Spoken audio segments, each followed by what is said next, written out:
Welcome to Learn Short and Typing with Vikas sir. Dictation for Punjab and Haryana High Court. Exercise number 16 and 17. 825 words at the rate 100 word per minute. Be ready? Start. Section 156 bracket में 3 CRPC falls under chapter 12 which deals with the power of police to register and investigate the cognizable offence under section 154 and 156 CRPC. The law has mandated the police to register all the information, whether oral or in writing, if it discloses the commission of a cognizable offence in the form and in the manner prescribed by the respective state government, and to obtain the signature of the informant after its registration.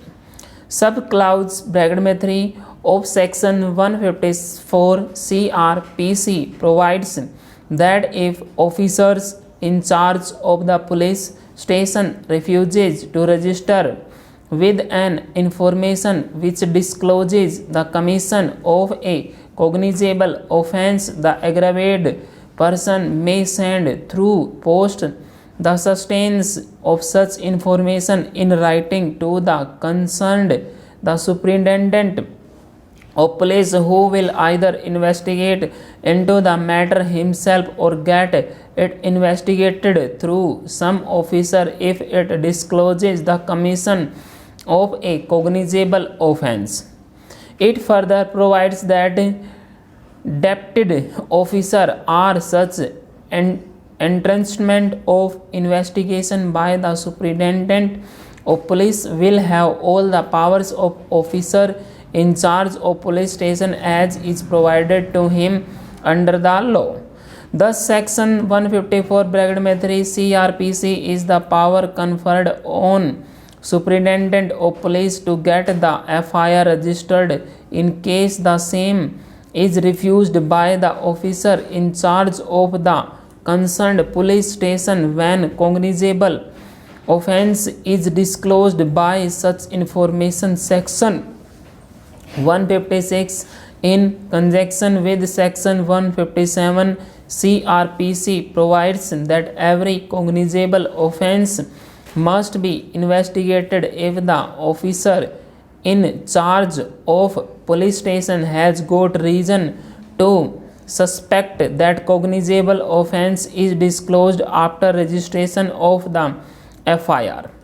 Thus, the scheme of the code from section 154 to section 157 CRPC makes it clear that all information disclosing commission of cognizable offence must be registered as a FIR at the police station, and the officer in charge of a police station has got no right to refuse its registration.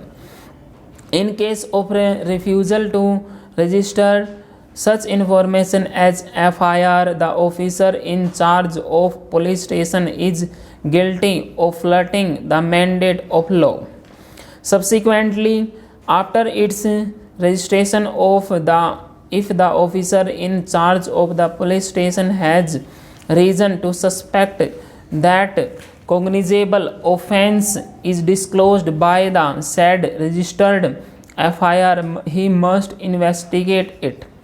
This aspect of the matter has been dealt exclusively by the Apex Court in the case of State of Haryana and ORS versus Bajan Lal and ORS 1992 SCC CR 426 full stop. Next para. Thereafter, on 14th February 1964, the petitioner presented an application before the tribunal stating inter alia that after having reached the finding that the affidavit accompanying the election petition was not sworn before the prescribed authority and was thus not in conformity with the proviso to section 83(1) of the Act and Rule 94A, and holding that for that reason the election petition could not be dismissed.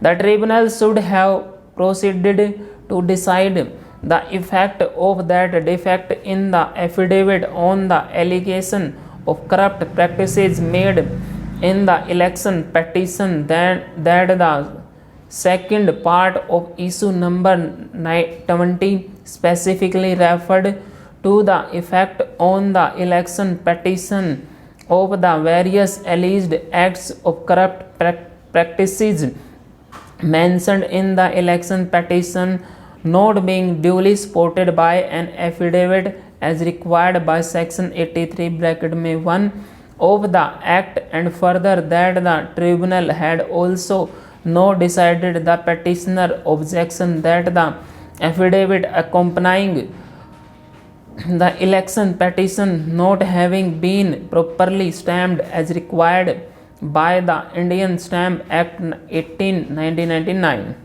The petitioner further said in the application dated 14 February 1064 that as this tribunal has held that the affidavit sworn by the petitioner was not authoritated by a competent authority, the effect would be that the allegations corrupt practices would not be substantiated by proper affidavit.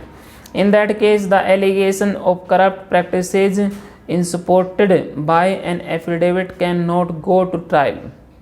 To avoid further complications, this respondent petitioner here therefore desires to know, before preparing for the evidence, the finding of this tribunal on these two vital issues, that the decisions on these vital issues could go to the root of the case.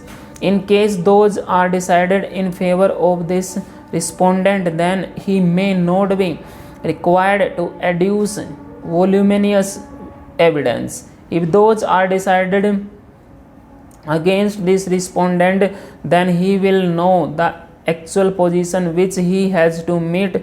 There will not be any necessity of prolonged arguments on these 2 points, as the parties have already made their submissions. The aforesaid application ended with the prayer that the tribunal should record findings on the 2 points mentioned in this application at an early date to enable this respondent to take appropriate steps for conduct of the case. The petitioner had made this application as one under section 151 C.P.C. The tribunal dismissed this application by an order pronounced on 24th February 1964, expressing the view that all those objections which the petitioner had raised with regard to the validity of the affidavit had been decided. Full stop.